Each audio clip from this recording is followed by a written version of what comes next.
ज्या लाडक्या बहिणींचे पती हयात नाही, वडील हयात नाही, डिवोर्स झालेला आहे किंवा एकल महिला आहेत, अशा सर्व लाडक्या बहिणी आता केवायसी करू शकता।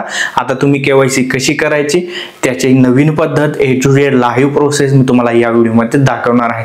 त्यामुळे व्हिडिओ शेवटपर्यंत पहा आणि चॅनलला पहिल्यांदा भेट दिली असेल तर सबस्क्राइब करून टाका। अशाच कामाची व्हिडिओ मी तुमच्यासाठी घेऊन येत असतो। मी अविनाश तिरमले। व्हिडिओला सुरुवात करूया। तर केवायसी करण्यासाठी तुम्हाला यायचं आहे लाडकी बहीण योजनेच्या अधिकृत वेबसाईटवरती ladkibahin.maharashtra.gov.in या ठिकाणी केवायसी करण्याचा पर्याय दिसेल त्यावर क्लिक करा।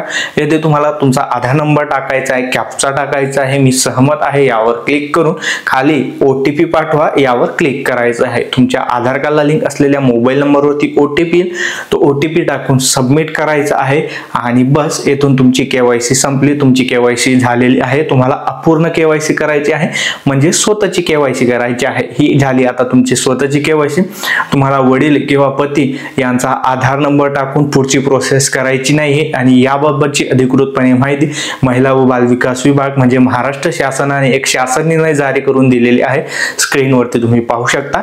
आता यापुढे तुम्हाला काय करायचं आहे, ज्यांचे पती किंवा वडील हयात नाही त्यांना त्यांचा मृत्यू दाखला महिला व बाल विकास विभागाकडे किंवा अंगणवाडीकडे जमा करायचा आहे आणि ज्यांचा घटस्फोट झाला असेल त्यांचं घटस्फोट प्रमाणपत्र ज्या एकल महिला असतील त्यांना न्यायालयाची सत्तरप्रत जोडावी लागणार आहे म्हणजे जमा करावी लागणार आहे आणि तुमची केवायसी इथून होऊन जाणार आहे। आणि अशा प्रकारची ही नवीन पद्धत होती। तुम्हाला जर का शासन निर्णय पाहिजे असेल तर आपलं टेलिग्राम व्हॉट्सअप चॅनलमध्ये मी तो देऊन देणार आहे। तुम्हाला संपूर्ण माहिती कळाली असेल, अजूनही काही शंका असेल तर कमेंट्स करा।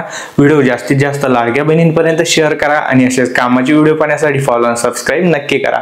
मी अविनाश तिरमले पुन्हा भेटू अशाच एका नवीन आणि महत्त्वाच्या व्हिडिओमध्ये। तोपर्यंत जय महाराष्ट्र, जय खानदेश।